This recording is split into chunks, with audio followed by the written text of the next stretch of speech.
Who uses ChatGPT, Gemini, Copilot, and other Gen AI tools? How do these tools affect productivity in the workplace? And can they propel a lasting productivity boom? Our guest has been studying and thinking about these questions, and he has some answers.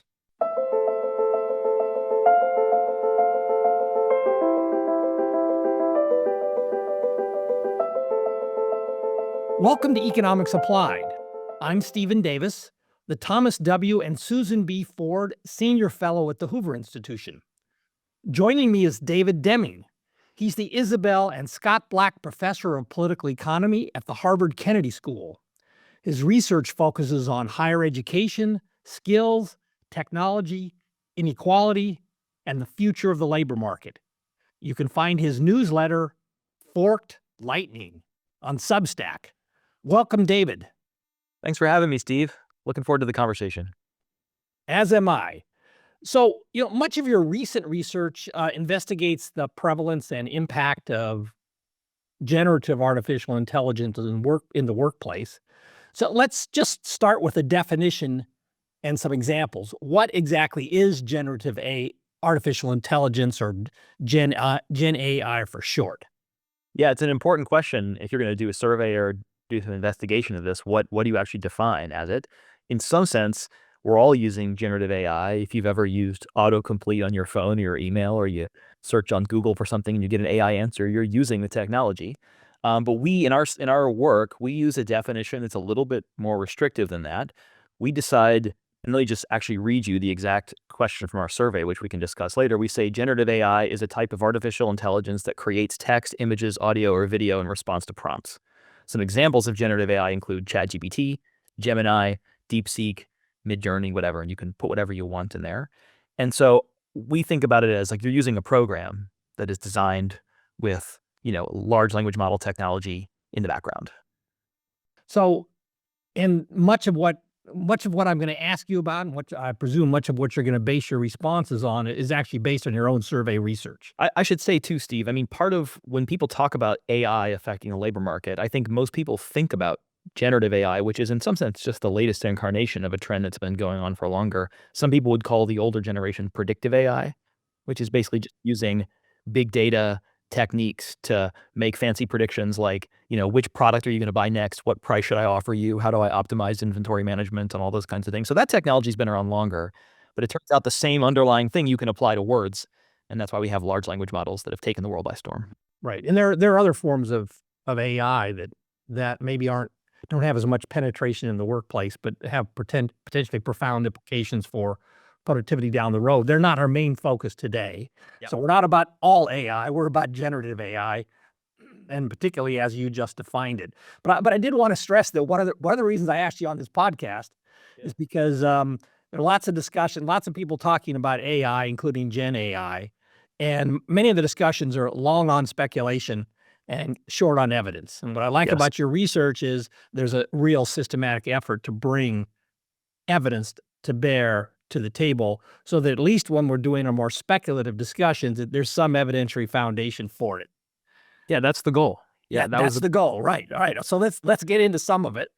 So, what do you learn from your surveys and other sources about the share of working age Americans who actually use Gen AI tools in the workplace?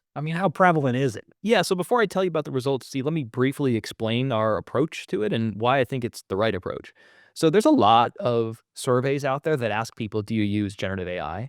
But they're often just based on what I would call convenience samples. So you kind of send a survey out to a bunch of people on the internet and you ask them, and the critical question is, are the people who are answering these questions representative of the average American worker or the average American citizen or citizen of any other country? And, it's hard to know. And so what we did in our survey was try to get at some underlying ground truth about this by creating a survey that is linked to the current population survey, which is the survey that is the most important source of labor market information. It's a federal survey administered by the Department of Labor, where they send out, questions to a bunch of people every month. And it's sort of, if you remember the jobs day, every month, and the unemployment rate, it's the main source of labor market data. And so and the survey itself, for those of you who are like CPS nerds, it has a quite baroque, complicated survey structure. So it asks a lot of questions about, are you unemployed? Why are you unemployed? Or usual hours of work? There's all kinds of things it asks. But so what we did was we contracted with a private survey company to exactly replicate the question, wording, ordering, structure, timing of the CPS. So we give our survey in the CPS reference week. We ask all the same questions in the same way. And then we tack on some other questions at the end about generative AI. And what that allows us to do is say, well, when we work with a survey company, we give them demographic quotas to ensure it's representative. But then we also, so we can see in the data if it is. But then we also say, well, if it isn't, we can weight the data to match the CPS. And then we can ask, okay, for the things we didn't give quotas for, like hours worked, earnings, does it look like the people in our survey match the people in the CPS? So we do a bunch of work in the paper to convince people that's true. And then we really want you to think about it as, imagine that on Jobs Day every month, in addition to reporting the unemployment rate, we also reported the generative AI usage rate. That's what the survey is trying to be. And, you never know, obviously, if you're getting the same people as the CPS, but we're trying our hardest, Steve, to create something that we think of as truly representative. Okay, so that's my preamble. Right. And okay, and just so I appreciate all that, and that's the right way to do it. It is worth noting the CPS itself. There are reasons for concern about representativeness. Yes. But it's probably the best benchmark out there, and you are benchmarking to it as best you can. That's how I think about your survey. That's exactly right. And, there's some larger question of whether you're ever going to get to the real truth, but we're doing the best we can. And, I think it's comforting that having done all that, we get answers that are not that far off from a lot of the convenience samples, but that doesn't mean it wasn't worth doing, So what do we find? We find that basically about 40% of people are you saying they use generative AI at least, let's say, once in the last month, like they are a user of generative AI. And of those, about a third overall say they've used it at least once in the last week, either at work or outside of work. We don't say at home because you could work from home. So, and then among those, about a quarter, like 24%, say they used it at work at least once in the last week. And about 1 in 10%, say they use it every day at work in the last week. So pretty widespread usage, and there's a not insignificant share of people who are what I would call power users. They use it every day, and they often use it for more than an hour on those days. That was kind of what I was going to ask about next.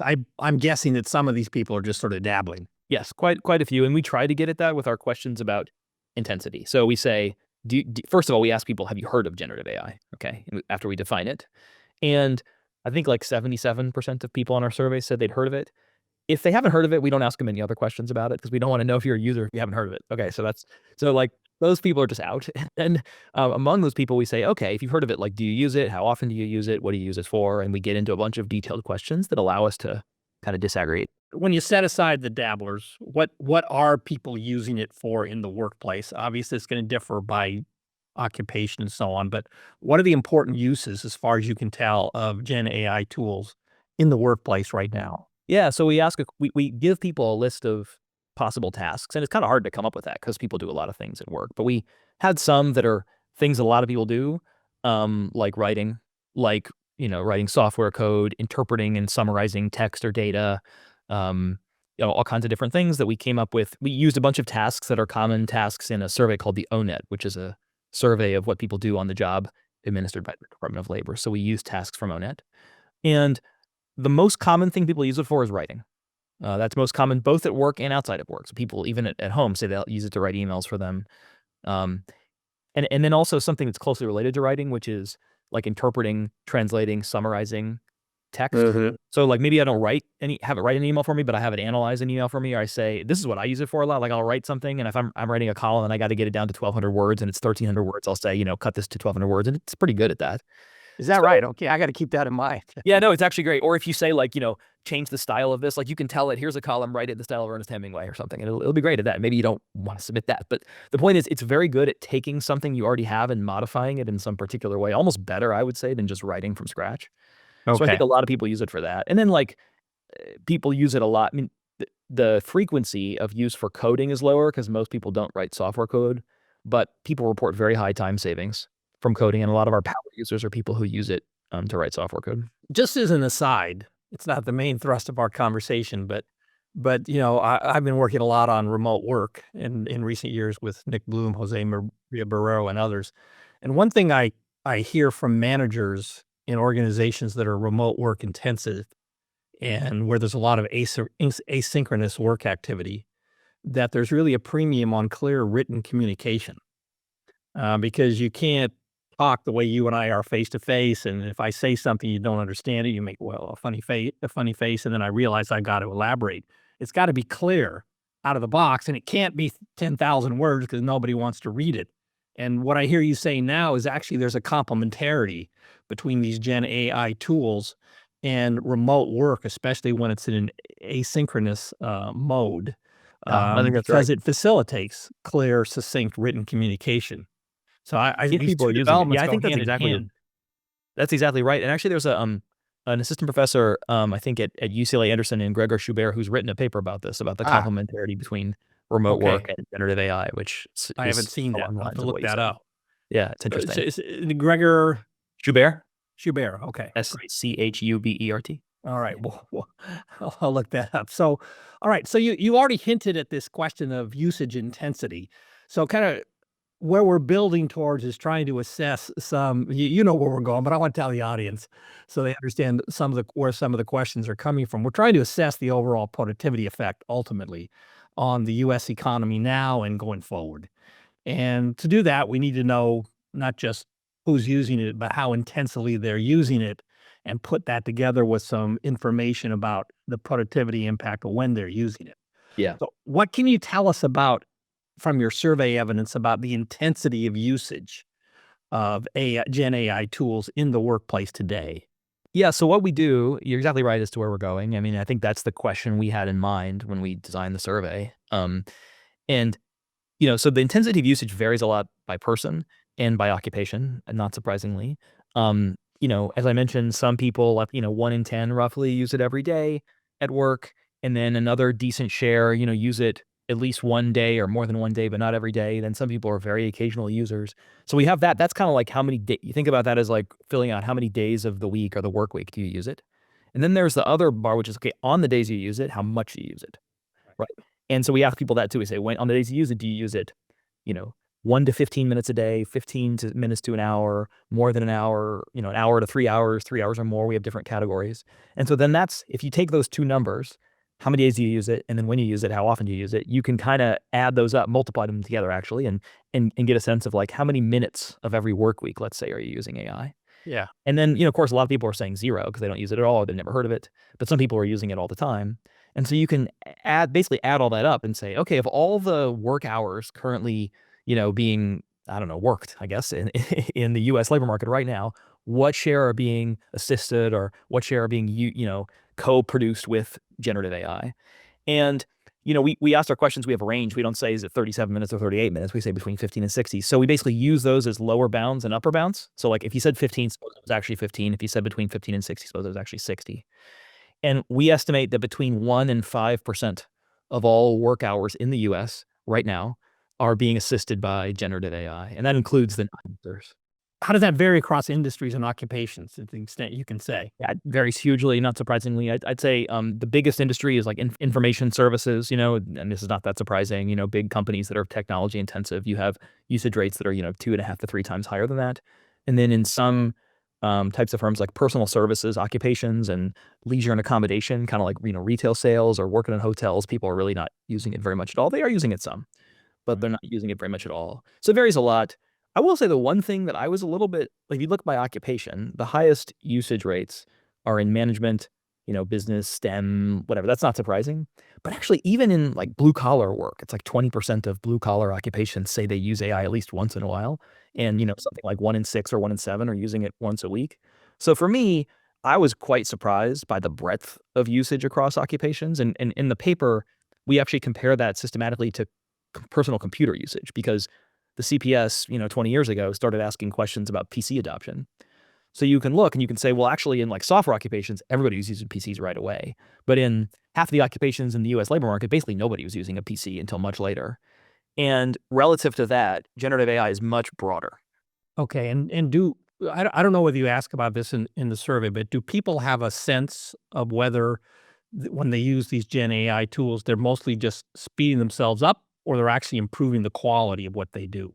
Yeah, so we asked a lot of questions about that. We tried different things in different waves of the survey, but the thing we settled on, which I think is the best we've done so far, is we ask people questions about how much time they save. And we say specifically, in these tasks, in the times you used it, how much more time would it have taken you to do those tasks if you had not had generative AI? And we use that to back out the time savings from the technology. And so we ask people, and there's a pretty wide distribution. Some people say it saves them 4 or more hours a week. Some people say it saves them, less than an hour. Some people say 1 to 4. It's actually pretty variable. So we can then take those time savings and multiply them times the first numbers I said, about so it's like what percent of hours are assisted by AI, and then how many hours are saved by that. And what we estimate is that for users of AI, they're saving on net about 5.4% of all work hours, using AI, they estimate. And then if you include non-users, about 1.4% of all work hours are being saved by generative AI, which, it's actually kind of a big number, I think, but depends Yeah. on your prior beliefs. Yeah. Did you ask them what they do with the time savings? Yeah, so that's a great question. That's what we're doing in the next wave. So I should say we're doing this every 3 months, and we're always adding. Okay. And so that's a key question. I think the reason is that, we'll talk about productivity, but I think a really important piece of this that's missing from the conversation, in my view, is that because worker adoption is so far ahead of firm adoption, so like 40% of people are saying they're using it, but if you ask firms, it's like 6-7% have a formal AI use policy. So what that's telling you is a lot of people are using it. They're not being prohibited by their firms, but they're kind of using it on the sly. Okay. So your boss says to you, I need you to write the memo about topic X, have it on my desk in 2 days. And then you use AI, you write it in 2 hours, and you go to the bar. Exactly. Yeah.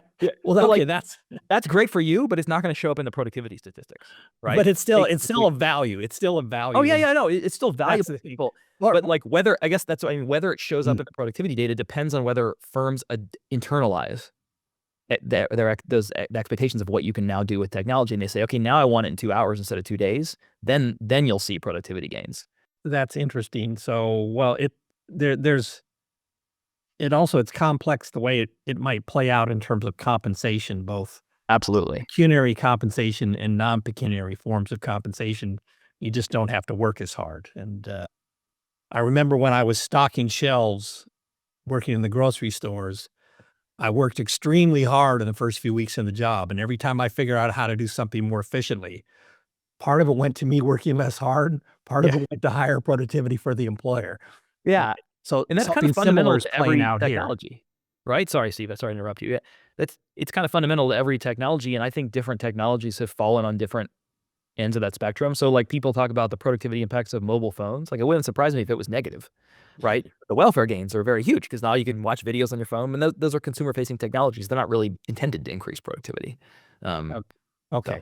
All right. So let's go back to the main path. Yeah, sure. now. Sorry. No, this was fun. It was great. It's good to think about these things, but I want to get back to the productivity. Yeah. The big picture productivity story. So you've told us how you measure usage intensity. You have some way to connect it to the time savings aspect of productivity. There's still a question of how they use those time savings. But how did you go from your data on usage intensity and time savings to coming up with some broader assessment of productivity effects, both particular jobs, people, industries, but then the economy as a whole? So we're trying to, we're trying to get to the billion-dollar question of, is this really going to propel a productivity boom that matters at the macro level? Yeah. I think bottom line, that's the important question. I want to say, before I tell you what we did or our speculative calculations were, I place a very wide confidence interval on this. I think anybody who says they know the answer is wrong. This is very We're just trying to not even say what the answer is, but just give some boundaries on what it could be, given what we know. So that's what the exercise is, highly speculative. So here's what we do. And actually, we do something that's analogous to a widely discussed paper by Daron Acemoglu called The Simple Macroeconomics of AI, where he does something similar, which is you just say, okay, well, so for any new technology, let's say generative AI, like, how often are you using it? In what tasks are you using it? And how big is the productivity gain from using it? Okay, so it's kind of like, it's called Holton's theorem. It's basically like you take how intensively is this new technology used, in what task is it being used, how valuable are those tasks, and then how much of a gain does it give you? So it's almost it's an accounting exercise, really. Right. And so what he does in his paper is he said, okay, there's a paper by Alundu et al. Where they use a bunch of expert assessments of which tasks are potentially replaceable by AI. And And then he says from that paper, the estimate's about a 20% occupation exposure share. Okay.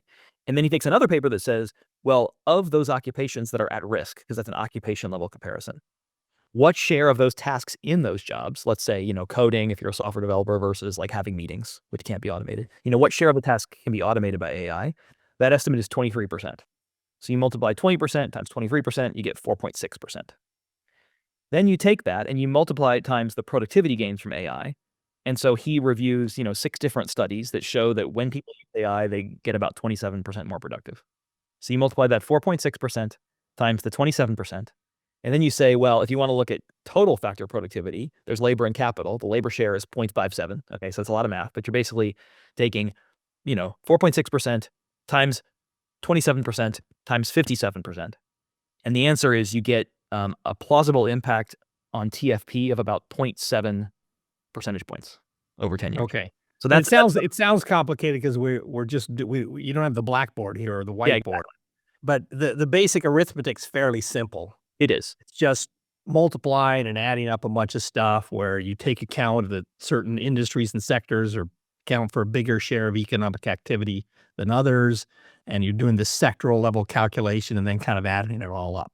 That's exactly right. And like if you just want to think about it not with precise numbers, you're saying about a fifth of occupations weighted or exposed to AI. In those occupations, about a fifth of the tasks you do are exposed to AI. You multiply those two together, and then you say, well, you get about 25, about a quarter more productive. You multiply all those together and you get that number. So it's basically just multiplying a bunch of these numbers together. Now, what we do in our paper is we arrive at an estimate that does the same thing. It's the same kind of multiplication exercise, but it's all using our survey data rather than using expert estimates. Okay, so we say, what share of tasks are AI, what share of the time at work are you using AI? We know that from our survey, so we multiply all that out. Right. Then we take the time savings estimate and we say, okay, in the task you're using it for, how much time are you saving? And we use that to generate our own productivity calculation rather than using other studies. And we get a number that's a little bit higher. It's 33% instead of 27%. And so, and then our time usage numbers are actually very similar to the exposure measures that Acemoglu has. And so we get an answer that's like 1.1%, basically, is the bottom line. So Acemoglu gets 0.7, we get 1.1. This is just look at this 1.1% number. This is, I want to make sure I understand it. Yeah. This is your estimate, ballpark estimate, Yep. of how much Gen AI has contributed to the aggregate labor productivity. Yes. Since, say, 2023, when these technologies really came on. What's the time period we're looking at here? So I would say slight modifications. I would say it's our estimate of if the labor market were perfectly competitive, okay, meaning firms and workers perfectly internalized things and everybody was producing more as a result of having AI, how much of an effect could it have at current levels of usage? It's not really so much about like the past. It's saying right now, but how much more right. productive would it be making people? All right, but the reason I picked 2023 is because these tools weren't really in use much. That's fine. As you defined them. So Yes. I'm thinking about over the past 2 years, I take your 1.1% number. We've got a 1.1 percentage point extra boost in productivity growth from this source alone, and that's non-trivial.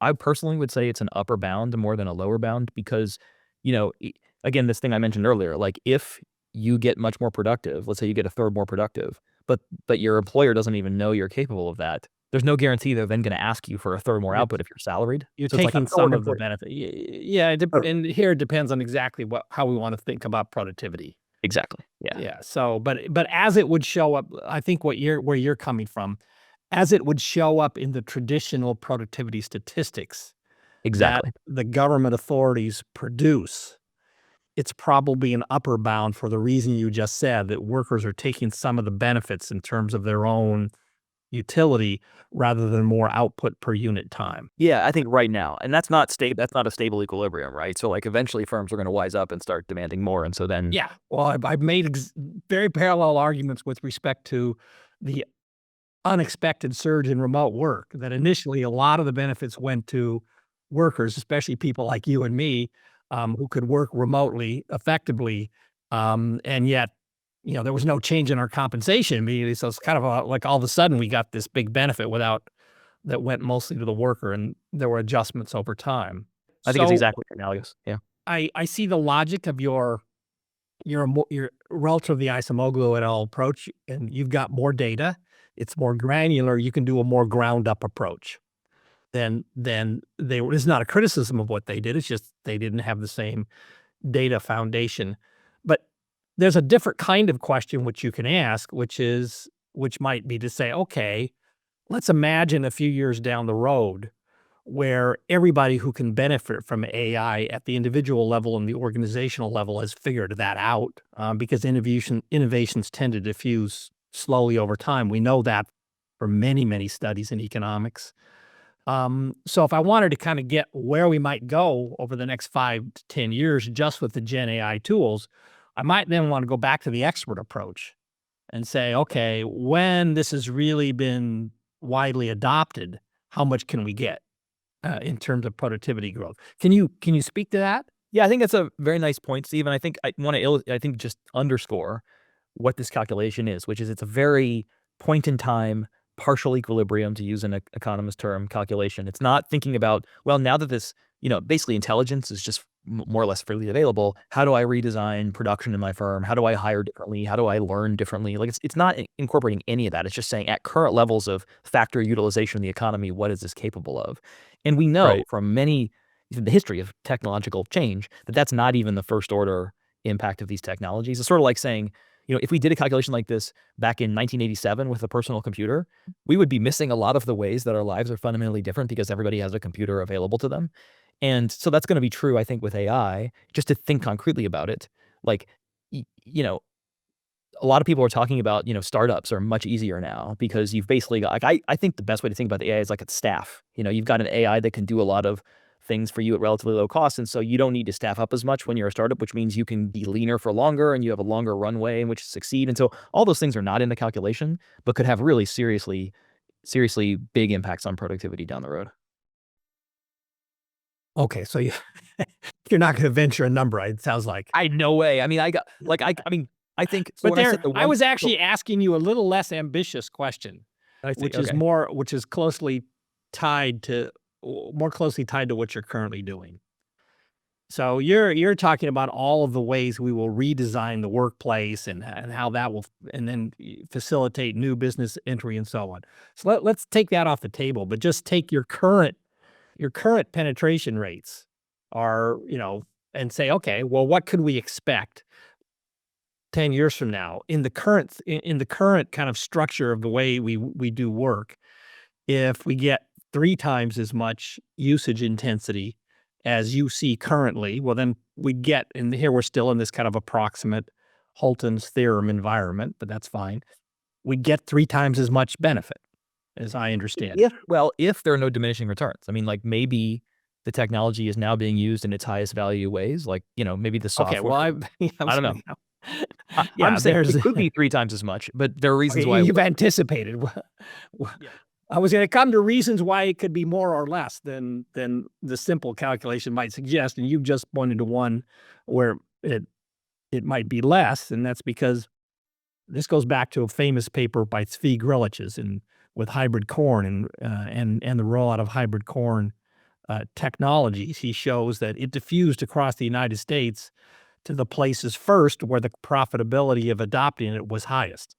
In this case, we would expect the take-up of Gen AI to be quickest where its productivity gains were the highest.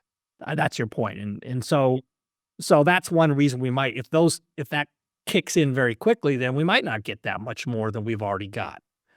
I could tell a story the other way too. I I mean, want well, you sketched one earlier, but go ahead, tell the story the other way now. I think the other story would be like, somebody said, I forget who said this, but it's a nice line. There are very few AI-sized holes in the economy.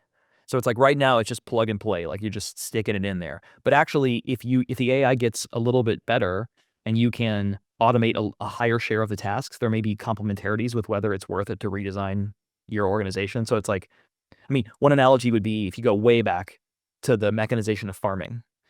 Okay, like people, when steam power came online, people invented steam tractors, and so the question was, should I replace my horses and mules with the steam tractor? It's like on the one hand, it relieves the power constraint. I don't have to feed these things as much. Like it's much lower cost to get the same power, but the steam tractor weighs like 2,000 pounds. It breaks down all the time. Yes. It's it doesn't turn Dangerous. very well, right? And so you're like, well, it replaces half of the things I need at good cost, but I still need the horses and mules for these other things. So it's not really transforming my operation. But then when you invent like the general purpose, smaller, more mobile tractor, then I'm willing to give up, and then I'm really willing to change. So there's a sense in which once the AI reaches a reliability or a productivity level where it replaces enough that you're willing to make serious changes, it could be bigger. So that's a story. And that's true at the individual level and the organization level. Yeah. There's another force that goes in the same direction, which is as we use these tools at the individual level and the organization level, we will probably get better at using them Yes, and recognizing what they're most useful for. I think that's right. Yep. So that also cuts the other way. So I think we're basically, as good economists, sketching out, well, on the one hand, it could be more, on the other hand, it could be less, then you might say, and explaining why there's good grounds for uncertainty about exactly how this will play out. I think that's right. The only thing I'd add to it, just in our defense of the one-armed economist, legendarily, is like that's the reason to collect data like this, is that actually some of the things we've said on either side can be directly tested in data. So, for example, if the adoption curve increases over time, we want to know that right away. That tells us that it's being used more. It could flatline. We could have more power users in some industries rather than others. And so that's why it's so important to get on the ground floor with some basic data as soon as possible, because I think the trends are going to tell us in some sense even more than the levels about where this is going. I think there's another broad lesson here, which is this is an example of where markets are extremely powerful relative to some top-down planning or design approach, because there's 1,000,001 different permutations of ways to use these technologies. Many of them will be tried, and many of them will not perform very well. Yep. In a market setting, what doesn't work, people move away from quickly. They keep trying to figure out what works, what doesn't work.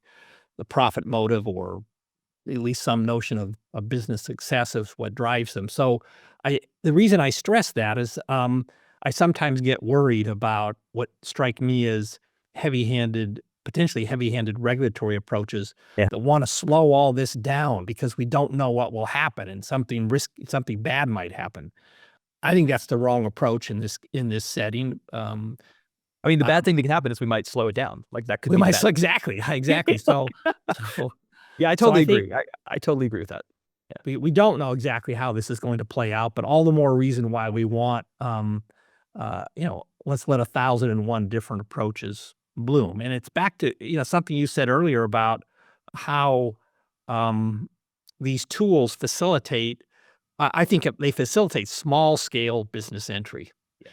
And the same is true to some extent, by the way, of remote work, because you can now start a small company in a small town and you don't need all of the specialized labor inputs right around your location. You can get some of them. You can get You've your got a global accounting market. services remotely. Yeah.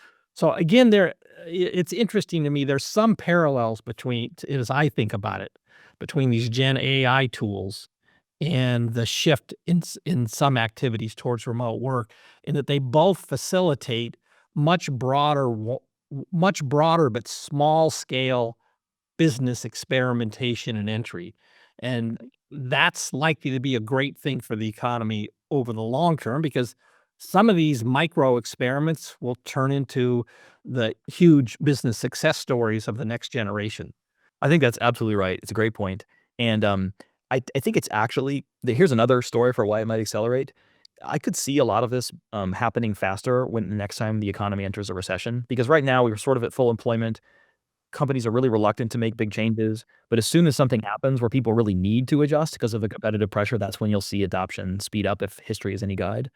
So yeah, this could, and that's another reason to keep things as open-ended as possible, so that when we hit the next negative shock in the economy, we can be flexible enough. There's not some rule telling us we can't use AI for certain things to restart the economy with small businesses or whatever. Right. Right. So maybe that. So are there anything else on the horizon that you see that might actually inhibit this process or slow it down or prevent us from realizing these kind of gains that we see out there? We don't know exactly what form they'll take, but I think it seems like you and I are both on the same page. There's a lot of potential here. I do have a second order worry, which is maybe a bit outside the scope, but worth talking about, which is, I think it's I know there's been a bunch of studies of AI that show that it kind of like brings up people who are novices. So like it could be inequality reducing. I don't really believe that. I think that in those studies, what you see is AI helping you with some specific task where the task is well defined. But the studies I've seen, like this paper by Aidan Toner Rogers about he studies the impact of generative AI usage in scientific discovery. And then there's another paper where they give AI help to entrepreneurs. And in those cases, what you see is the people who are more capable at baseline know how to use the technology better because it's kind of like using it in the wild. Like, here's a technology, you can use it for whatever you want. And the thing I worry about is that AI is such a crutch in education. Like, a lot of our students are using it, and I worry that like there's some um, problem where like today it's really helpful to use AI to get your assignments done or whatever. But actually, the people who can use it best are the ones who have deep domain knowledge because they know when the AI is right, when it's wrong, what to use it for. They're better at experimenting. And so I do worry a little bit that like in the education system, human capital formation will suffer because of AI because we haven't really worked out. The education system is kind of sclerotic and we haven't really worked out like how to adapt it to AI. So that's a second order worry. I hear your concerns. I guess I have a slightly different take, and I'd make a distinction between domains in which AI is really a complement to innovative activity, where I share your view that it may just may create an even more a greater opportunity expansion for people who are most skilled. Yeah. But then well, if you move away from the innovation part of the economy and more towards where it's really routine, it's execution of routine tasks efficiently. Those are the areas where I think there's been this raising up the bottom. So think about things like customer service, especially Yeah. especially remote customer service. If you are providing even simple technical help for some appliance for a customer or their electronic system or their computer remotely, I think it really does help if you could bring up the least capable customer service employees to the median, which is something that AI tools seem to be useful to do. So I guess I'm not quite as pessimistic as you that I see I do think it's going to be heterogeneous, that in some activities, especially where it's more about just routine execution performance rather than innovation, that AI could actually be a leveler rather than something that drives more inequality in productivity and output.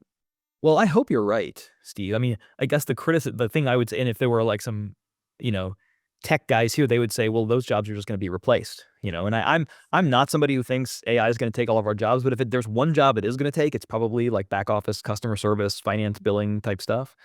So I guess the Yeah, counter, we'll see. We'll see. We'll exactly, see. It depends on how much people dislike thinking they're dealing with AI. yeah, true, and how If good it if gets. Yeah, if they can figure out some way that I can call my health insurance company and I don't have to spend 30 minutes on the phone, talking to 5 different people, I'm all for AI, but I don't see it yet. I don't see it yet. yeah. So let's wrap. This has been a fun discussion, but we can't wrap up with asking the really important question, which is, why is your Substack newsletter named Forked Lightning? Great question. I'm glad you asked. So the newsletter is really my chance to write about, the research that I'm doing and other people are doing in my own voice and to kind of translate it for an interested lay audience. That's really what I'm doing in it. And I called it Forked Lightning because Dylan Thomas is my favorite poet. And he wrote a poem called Do Not Go Gentle Into That Good Night. And in Okay. the poem, he's talking about, the regrets people have at the end of their lives. It's a poem that he writes when his father's dying. And, he says, wise men, though they know dark is right, because their words have forked no lightning, they do not go gentle into that good night. And what he's saying is people who have a lot of knowledge but don't use it to create more impact and good in the world have regrets at the end of their lives. And so that's why I call it that. It's like, let's fork some lightning. Let's actually make an impact. I see. Let's In fork my some life, lightning. accumulating Okay. knowledge, let's try to put it to some use. So Okay. I like that. Well, it's a famous poem, and even uncultured people like me were aware of it. But I had to go and look at the Forked Lightning passage. Oh yeah, yeah. I didn't remember that passage. It's the go don't rage against the Against the dark, that's but that's the gentle. thing that. And that's the passages that were already in the. And I love the play. idea of it, because like we're tenured It professors. is no, We it's need to rest on great. our laurels, and I'm gonna rage a little bit. That's the idea. We'll see. Yeah, yeah. All right, I like that. Okay, so I'm going to give you the sign off.